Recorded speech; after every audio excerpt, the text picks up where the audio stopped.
guys. So we're sitting here with Vashti Kola, the critically acclaimed music video director, designer, and party promoter. You might know her from the videos she's done for Lupe, Jadakiss, and Justin Bieber, just to name a few, or for her infamous 1992 and open parties in New York. Today she's with us on Focus Radio and WCBN FM. Vashti, thanks for stopping by. Well, thanks for having me. No problem. So I heard you recently in Prague directing a video. I know that you're also going to head out to Germany pretty soon for another. So I want to know, like, with this like hectic travel schedule, how do you stay grounded, like, and focused on the road?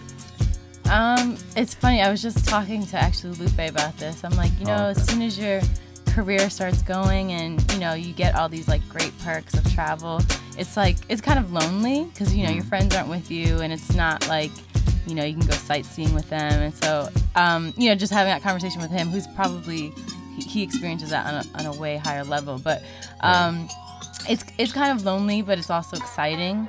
But for me, I'm always grounded because my friends are really, really grounded. They really always keep me down to earth no matter what. So it's important to have a really good community around myself just to keep me grounded and always know like what's really more important at the end of the day. No one's curing cancer. It's just it's just art. It's music. It's whatever. But it's at the end of the day, it's not do or die. So it's good to have good people around you. Right. So a lot of people might not know this, but you wrote the treatment for Common's Testify video, which is really more like a short film. I think it's pretty neat. But I want to know, like, what is it like being a part of that creative process, like from the beginning and then seeing like fleshed out?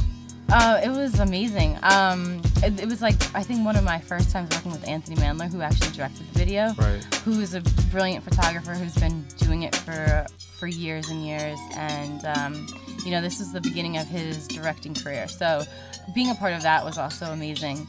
The actual idea for the treatment was a little bit more in depth, a little bit different than what actually came to fruition.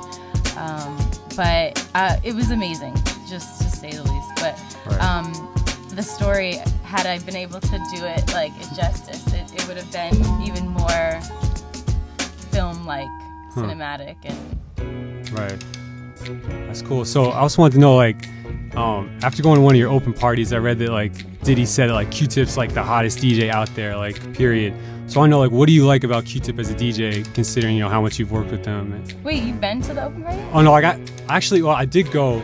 I saw DJ Scratch this past summer, but like I was reading some like blog on like XXL. They were like Diddy's like, oh, after seeing Q-Tip, I think he's like takes the most risks out there as a DJ, and like he was like, he's my favorite right now. Yeah, and I think that, having a lot of DJ friends, just knowing a lot of DJs, and being in the party world, you start to notice that DJs get comfortable with a certain set, and rather than feeling out the crowd, they just kind of go along with the songs that they wanted to play. Right. So I think it's always important to be aware of your crowd and what's going to make them happy. And if you put on a record, I'm not a DJ, so I'm just from my point of view, but if you put on a record and people aren't moving to it, you just have to roll with the punches. And I think Q-Tip does that very well. Not only does he have such an intense musical background of obviously being a musician, but also just being a collector of music, that's always important. And I think he pays attention to what it is that people want. So Right. So a lot of people, kind of just shifting gears a little bit, but a lot of people talk about the changes that like New York as a city has gone through in the last couple of decades, like the rise of like corporate America's presence in the city and just like increase in gentrification and things like that. And I know a lot of people say it's had like a negative impact on the culture and the art scene in the city. So I want to know, like, as an artist, who's been in New York for like the last 10 years or so, like, what's your take on the current scene? How do you feel, like what's the status? When I came to New York, I came to New York 10 years ago in '99, and at that time I'd grown up with so many stories of like raves or hip hop parties and all the clubs, and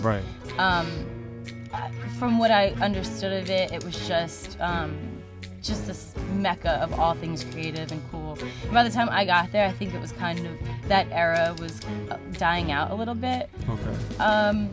So in one sense it's a little sad, but on the other hand, it's good in a way. The city's cleaned up, it's a lot safer. Right. And there's a lot of other movements happening. I think just the whole entire world is just moving progressing in a different direction than what I knew as a kid. So it's all pretty crazy. I mean, I grew up with New York State of Mind, and you know, it's Empire State of Mind, which feels happier and you know, a little bit more jolly. But I mean, it's all good. It all has its good sides. Right. So I also wanted to ask you about like all the different artists that have come through to do just like live performances at your parties. Like I know Lord Finesse came through just for like an unannounced performance. I want to know, is there anyone that like sticks out in your mind? Any like favorite memories of just live performances? I think Lord Finesse was really great because, like you said, no one was prepared for it. We just kept it as a surprise. For our 2-year anniversary party, we teamed up with Red Bull, and it was a huge party. We had a photo booth, a free photo booth for everyone that came. We had cake. Wow. We had free fried chicken. Red Bull hooks it up. We got to keep it a little hood, yeah. And we had Kid Cudi perform, who was a friend of ours.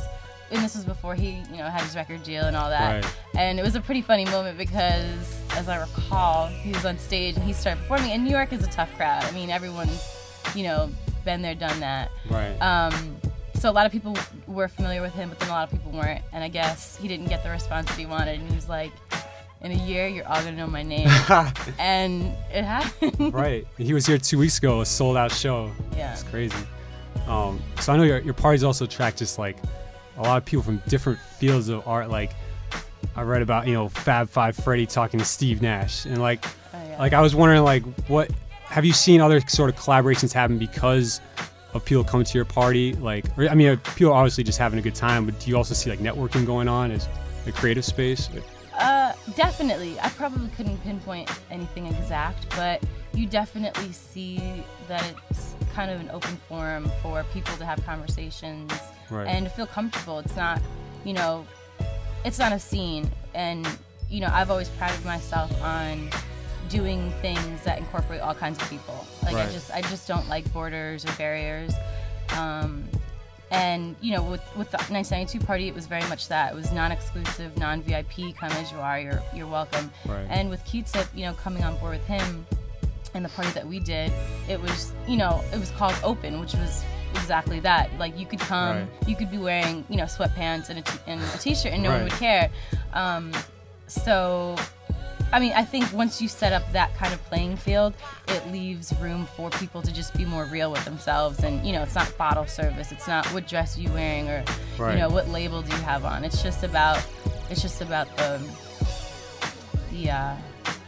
credibility and just being yourself. So.